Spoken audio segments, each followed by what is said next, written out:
माननीय राष्ट्रीय महामंत्री जी का प्रवास रूटीन उनका प्रवास है, प्रत्येक वर्ष होता है।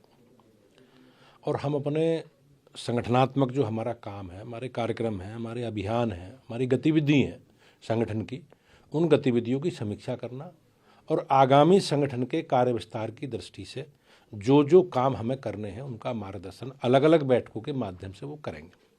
हमारी बैठकों में प्रदेश के पदाधिकारियों की बैठक भी है, हमारी बैठकों में जिलाध्यक्षों के साथ भी उन माननीय संगठन मंत्री जी को बैठना है।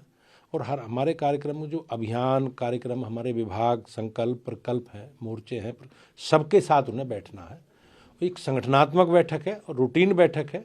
और संगठनात्मक बैठकों में राष्ट्रीय महामंत्री के नाते उनके प्रवास में ये बैठकें होती हैं, तो उसके उद्देश्य केवल ये कि हमारे संगठनात्मक गतिविधि, कार्यक्रम, अभियान, उनकी समीक्षा और आगामी कार्यक्रमों की दृष्टि से उनके दिशा निर्देश, मार्गदर्शन, यही विषय होते हैं।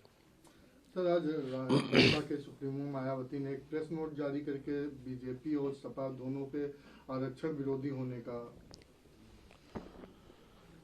जहाँ तक समाजवादी पार्टी और बहुजन समाज पार्टी के आरक्षण में इन लोगों का जो विषय है, इनकी जो वो केवल इनकी जातीय बिरादरी है, इनके परिवार है।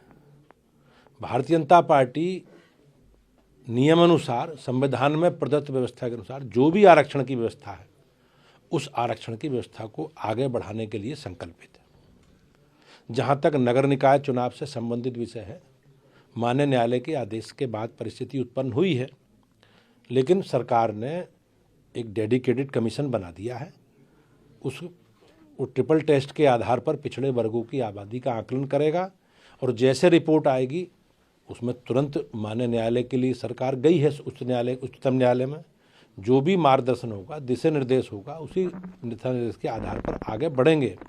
लेकिन पार्टी का स्पष्ट मत है कि किसी भी आधार पर जो संविधान में प्रदत्त व्यवस्था है आरक्षण की, उसे लेकर आगे बढ़ेंगे। किसी को कोई घबराने की जरूरत नहीं है।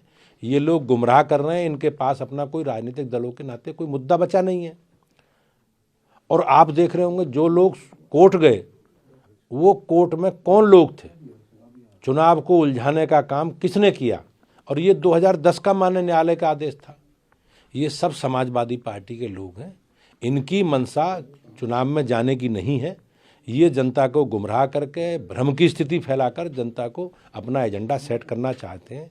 प्रदेश, देश की जनता सब जानती है और जनता का विश्वास मोदी जी और योगी जी के प्रति बना हुआ है।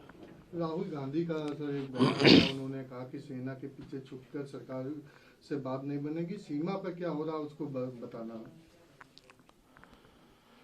देखो, कांग्रेस को अपने समय के जवाब देने चाहिए। किस प्रकार की परिस्थिति बॉर्डर पे थी, किस प्रकार की परिस्थिति थी, लोग आतंकवादी हमले करते थे, बॉर्डर पर हमारे लोग सफ़ेद रुमाल लहराते थे। मोदी जी की सरकार बनने के बाद, भारतीय जनता पार्टी की सरकार बनने के बाद बॉर्डर पर चाहे रोड से जुड़े विषय हों या आधारभूत हमारा ढांचा, उसका विकास हुआ है। और आज हमारी सेना दमदारी के साथ, चाहे चीन से जुड़े विषय हों बॉर्डर पर या पाकिस्तान से जुड़े विषय हों, आतंकवाद से जुड़े विषय हों, हमारी सरकार, हमारी सेना दृढ़ता के साथ खड़ी है। वो एक गुमराह करने का काम कर रहे हैं। उनके पास अपना कोई विजन नहीं है, एजेंडा नहीं है, और जो उनके समय देश की सीमाओं पर बॉर्डर में हुआ है उसको वो ध्यान भटकाना चाहते हैं। जनता सजग है और जनता सब विषयों पर जानती है। और राहुल गांधी को अब कोई बहुत संज्ञान लेता नहीं, राहुल गांधी को कोई बहुत गंभीरता से लेता नहीं। सफलता की ओर न्यूज 80 के बढ़ते कदम, करोड़ों दर्शकों का पसंदीदा न्यूज चैनल न्यूज 80 अब जियो टीवी पर भी।